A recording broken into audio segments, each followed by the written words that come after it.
আসসালামু আলাইকুম। Welcome to my channel জলিস ওয়ার্ল্ডে। আজকে আমি একটি চায়ের রেসিপি নিয়ে এসেছি। আজকে যেই চাটা আমি বানিয়ে দেখাবো সেটার নাম কারাক চা। কারাক চার একটি প্যাকেট নিয়ে নিয়েছি এবং এটা আমি একটি কাপে ঢেলে নিব।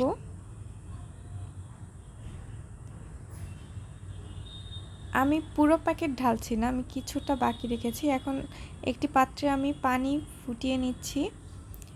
পানি ফুটে গেলে এখন আমি এই কাপের মধ্যে পানিটা ঢেলে দিব।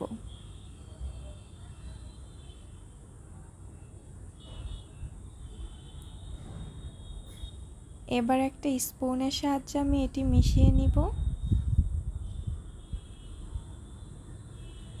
বাস মেশানো হয়ে গেলেই তৈরি হয়ে গেল আমার কারাক চা।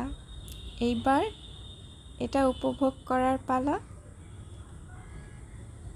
আমি তো আমার বেলকনির গাছ ও আকাশের সাথে উপভোগ করেছি। আমার ভিডিওটি ভালো লাগলে অবশ্যই লাইক, কমেন্ট, সাবস্ক্রাইব করে দিবেন। আশা করছি ভালো থাকবেন। আল্লাহ হাফেজ।